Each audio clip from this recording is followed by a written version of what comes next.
Or God bless my mother, packed like 4 pieces of pizza and threw them in my pack. So I was eating pizza like throughout the whole race.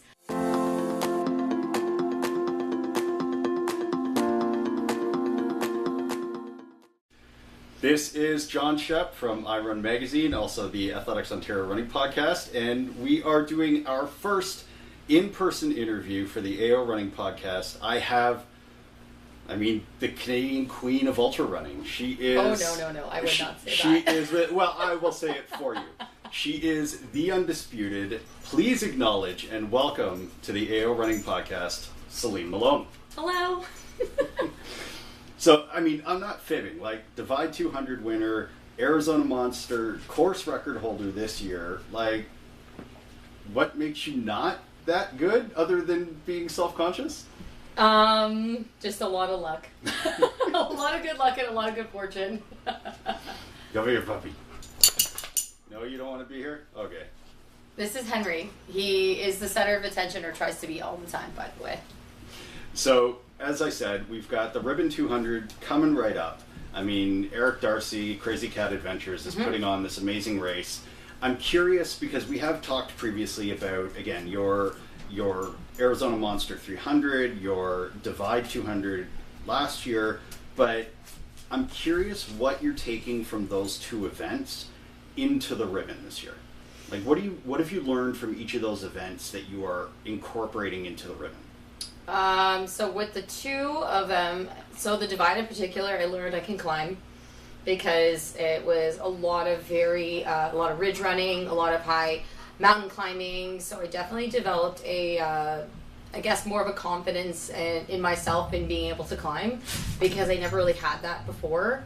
I never was given the opportunity to test it until I put myself into the Divide mix. And then for the Monster, I'm taking away with my ability to handle the heat. So it was 41, 42 degrees day one. So, and I was able to get through it pretty well, like moving consistently throughout the day. So what I know about the Bruce Trail, and within particular the Ribbon, because I've practiced on a bunch of sections and I live near Hockley Valley, is there's going to be a lot of climbing. It's very hilly, and there's a lot of exposed sections in the sun. So whether it be on road or some of the sections where you're going through fields, you'll definitely be exposed to heat and the sun. So I think both of those races kind of prepped me for this, and have just built a bit of durability. And this will kind of mingle the two things that I've been able to test together and see how we do. Okay, so I'm going to nerd out. Going back, because again, you came onto my radar having won the Divide 200. What was everything before that? Did you just kind of pop out of the world and just be like, okay, I'm a 200 runner now? Or like, what was the first iterations of Selene running? So 2017, I ran my first marathon. And then I did marathon running for a bit, up until COVID.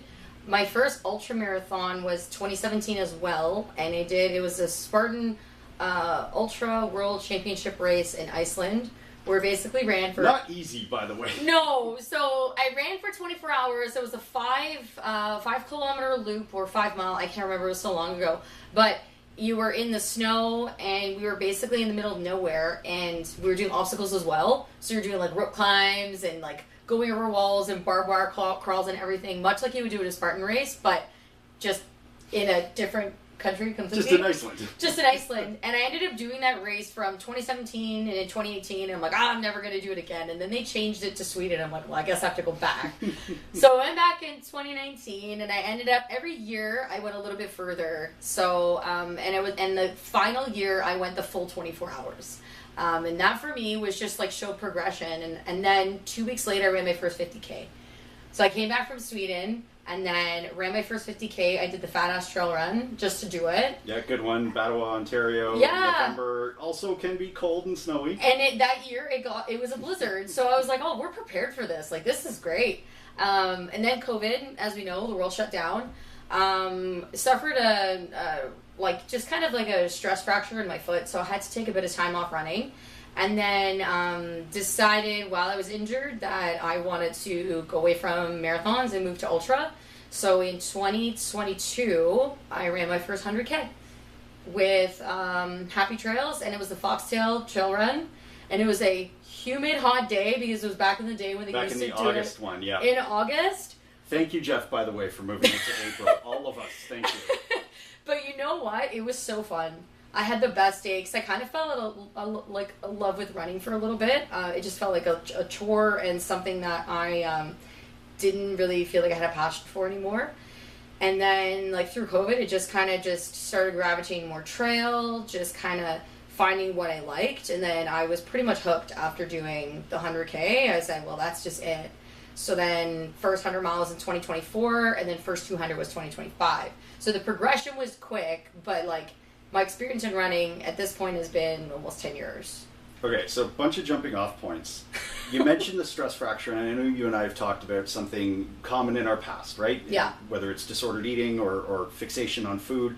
You'd also done wrestling, weightlifting in the past. So was that stress fracture related to anything? Because now, currently, as we stand here, you are one of the most well-adjusted runners with respect to food and strength training that I know. And so, was that an intentional move after the stress fracture? In regards to how I like train now? Yeah. Yes, because I feel like coming from weightlifting and coming from having a bit of a marathon background, that very much prepared me for the trails.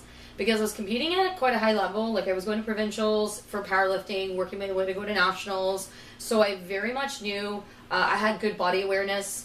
At the time, my nutrition was very poor. I actually, much like yourself, struggled a little bit with disordered eating. And that was more so on the fact that throughout high school and throughout college, university, I was constantly very conscious of my weight, because you're always trying to make weight classes and trying to be a certain weight to maintain in order to perform. And there was a lot of cutting, there was a lot of bulking and cutting and bulking. So my relationship with food was never something that was very, positive. Mm-hmm. It was a means to an end, or it was, you kind of have to restrict in order to do what you want to do. And it's nothing on my coaches or anything. That's just part of the sport. So coming out of that into marathon running, my fueling was horrible. And then coming into ultra, I remember running my 100K and just eating everything. I'm like, I'm hungry. I remember every time I passed a freezing, I'm like, I'm eating this. And then I went, wow, I feel good. I feel great. And then I thought, I can run really far if I keep eating, I keep lifting. Like, things are going to go well for me. And like, I feel like having that really good base with lifting, knowing body mechanics and knowing how to move, and then having been taught pretty well by a good coach who's really well known in the Toronto running community, and then just being more conscious of what I'm eating and not restricting, and just being a little bit more flexible and being kind to myself, I feel like that's when things really started to take off in terms of my just overall like balance. Yeah, and we've talked about this where it's like, it's riding the edge of the lightning bolt. It's you go into running and you know that it could be, we're talking about race weight, we're talking about, especially, I mean, I saw the bikes outside, right? Bikes and power, and right? Like those are things that are part of the conversation. But what I keep saying to people is, yeah, but it's like exposure therapy. It's like what you're saying. Like you have that freezy, and then you have 3 at the next aid station, and then you have a cookie, and then you say, can you put a peanut butter between those cookies? Because right. I'm a little low, right? And so it just builds this tolerance that you then take into your regularly scheduled life. So it's, yeah, the first time I had Harvey's was after a 50 miler, and then it was, no, you know what, a 50K, I'm okay. And then it's, no, you know what, it's just a Tuesday, I'm going to go have Harvey's. Like it does build that exposure therapy. And as you're saying, it made you stronger as a runner. Yeah. Definitely. Like, I just think, like, being more conscious of the fact, like, this is going to make you better. Like, you need to fuel to be better, and I'm all about fueling now. And I wouldn't be able to do what I do and train for 6 hours or however many hours at a time without properly fueling. Okay, so let's talk food. What is a day in the life? You can go through, like, breakfast training. We also know you are in firefighting, so like that's obviously a physically demanding job. So like, what is an quote-unquote average day of fueling for Selene Mallone? Average day, I do protein oatmeal every morning, and I also do going on my way to work, because sometimes when we eat our meals and stuff, depends on when calls come in, training and everything. So I always do a smoothie going into work, but every day it's protein oatmeal. And then I'm very big on meal prepping. So it's like anything like rice, pasta, potatoes, some sort of vegetable, and some sort of meat for lunch every day. Snacks are always, literally sometimes snacks is another meal, which is basically similar to what I just ate, because if I have a really big training day, you gotta eat. And then lots of fruit, definitely like shakes during the day, and at night I eat probably sometimes more than my boyfriend. As usual, I mean, success training, like physical calls. But it's very much structured the same. Like, we're both creatures of habit, because then dinner is typically like pasta, potatoes, rice noodles, more some sort of protein, and still vegetables, because I just very big on like being very balanced. And then, at nighttime, if you're still hungry, you gotta have a sweet treat. So sometimes we do ice cream, and then like anything to fill the day, like, I do granola bars. I have trail mix. I do like yogurt and nuts. Like, I'm very conscious of having like very jam-packed meals, because I just don't feel like it's so important that you don't want to be in like a deficit, because you're only doing a disservice to yourself, right? You always want to be somewhere along balance, or more often than not, I'm in a surplus. Just because I just know that recovery, I just know that in terms of like actually being able to perform well the next day, you're going to get all the nutrients and all the good things that you need in order to keep training. Okay. Staying on fuel. 100 milers versus 200 milers. Totally different animal. Because you are, 100 milers, you can have your sweets, you can maybe throw like a high density meal in there somewhere, but you could probably get through 24 hours on the fun stuff. 200 milers, that changes, because you're going through meals, you're going through days. If you're not really on point, how on point are you with that 200 miler feeling, having done Divide and Arizona Monster leading into the Ribbon? So what prepped me actually for the Divide was when I did because I did Silver Springs 100 mile last year. I was actually training. I was using food. So I had some gels, but now I look at gels as an enhancement and not a source of fuel. I use them as a top-up, or if things are really bad and I can't get anything down, I'll have a gel. But to avoid gut rot, because my stomach can only take so much. Some people have like iron stomachs and they can handle it. I can't. So I was like running Sulphur Springs loops with like bags of rice. If it works. Like, I was barreling down Martin Hill at one point, and this guy's like, this girl's eating a bag of rice. Or I was eating avocados and bananas and like throwing salt on the avocado or soy sauce on the avocado. So I was eating like actual food, because I did Sulphur Springs the year before. I've done, looped courses, 24-hour races, and I actually always trained with food, whether it was like peanut butter and jam sandwiches or bananas or granola bars. Like, I was always eating food and didn't really rely on the gels. And like the certain reasons I relied on gels, I felt horrible. So Sulphur was a tester for kind of going the route of what I'm going to need in order to do 200 miles. And then for 200 miles, I did the same thing. At one point, actually, they promised us pizza, but we were out of the window of having pizza. And I'm known to eat pizza during races. I literally make it at home and then bring it to races. Yep. And one of the guys I was running with, his crew ordered us like 2 big pizzas. So I ate like 3 slices there, and then packed like 4, God bless my mother, packed like 4 pieces of pizza and threw them in my pack. So I was eating pizza like throughout the whole race. I was eating like burgers, chicken burgers. I was eating potatoes, hash browns, pancakes, like very dense foods. Yeah. Because with these races, the transition is you're going to be out there for longer. You're going to be out there for anywhere between 20 to 30 kilometers.